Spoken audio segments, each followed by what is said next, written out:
Happy New Show! Hello, Lawn Gnomes, and welcome to Trailer Trash. My name is Match, and here's the rundown for this show.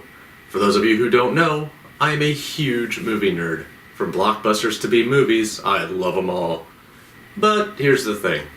Throughout my life, I have come to realize that, generally speaking, I'm more or less excited to see these cinematic treasures based on how the trailers look and sound. So, that's why I'm here. Every week, I will be bringing you trailers from 3 movies. Some funny, some scary, some sad. I'm going to do my best to hit all the bases. Of course, I shouldn't have to mention that I don't own any rights to these. Shocking, I know. But for legal reasons, I suppose I have to.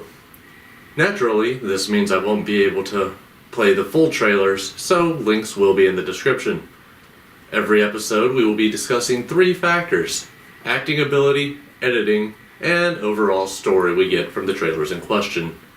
All of these ratings will be factored into the overall anticipation rating at the end of the review. So for now, let's light this candle.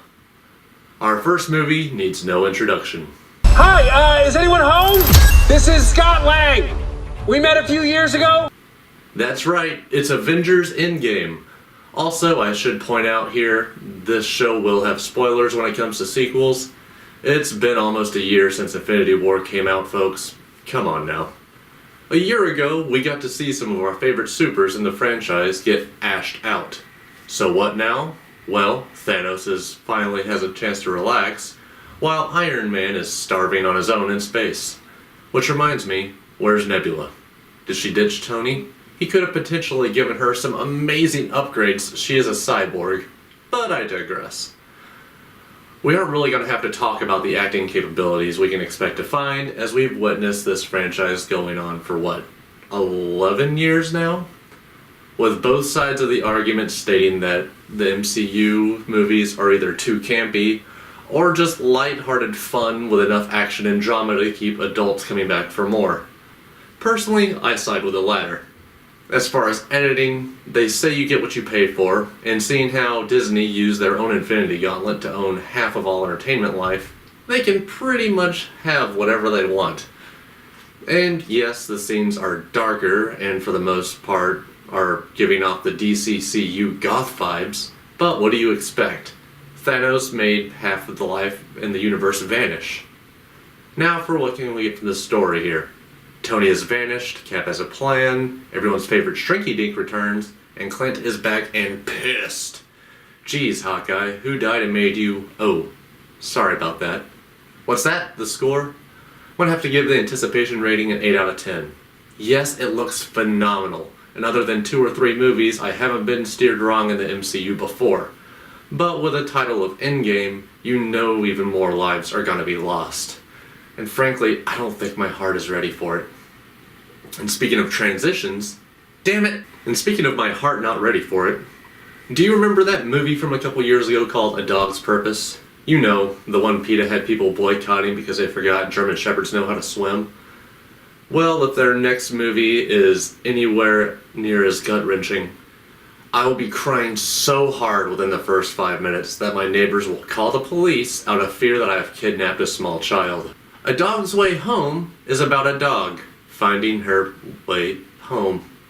Wow, way to think outside the box on that one. It honestly looks like Homeward Bound, only with 1 dog and no cats, other than the cougar. Mountain lion? I don't know. The main difference is we can actually follow this dog from when she was a pup. Which brings me to the acting. None of the cast is well known, at least to me, from what I saw, and the performances appear to be borderline B-list. But I gotta give them credit. They aren't constantly on the screen with wide eyes that read, "Oh my god, she's so adorable! I wonder if after shooting anyone will notice me sneaking her out of here underneath my shirt." So clearly their acting surpasses my own. The dog doesn't talk in the movie, we just hear what she's thinking, so not much to talk about whenever it comes to editing, other than its camera shots, which seem pretty cut and dry.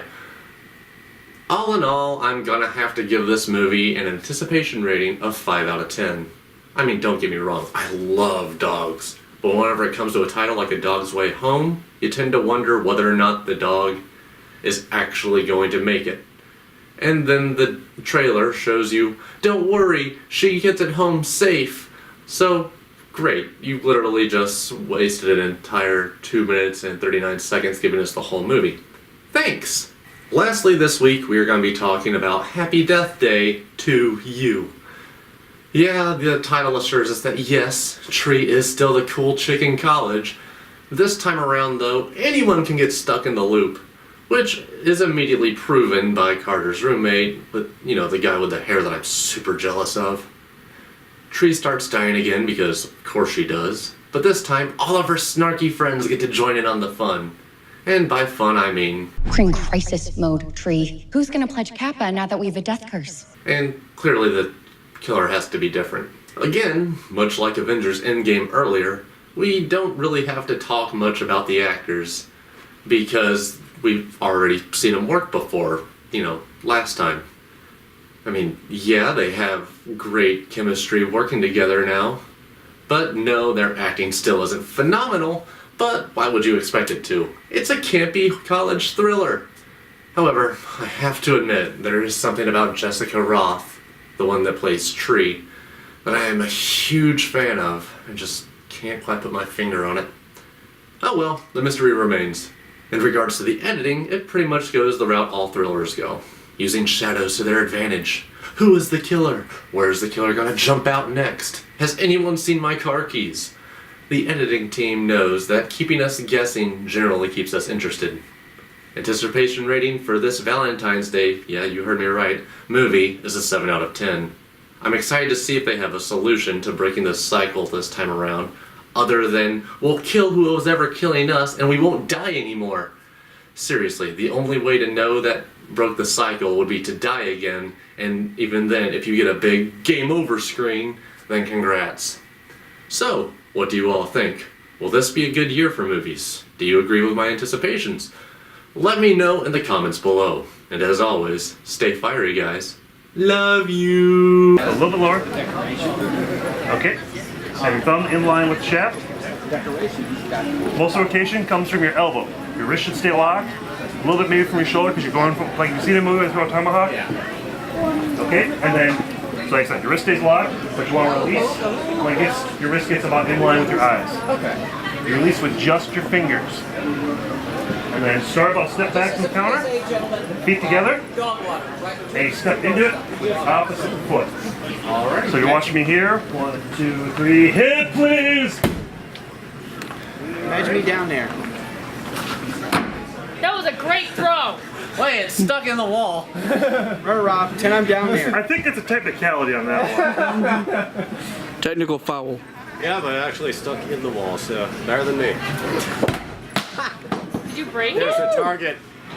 There's a target, Rob. Try to turn just a little bit more back over your shoulder. Okay, great. There we go. Yeah. Out of the bar. I'm Josh.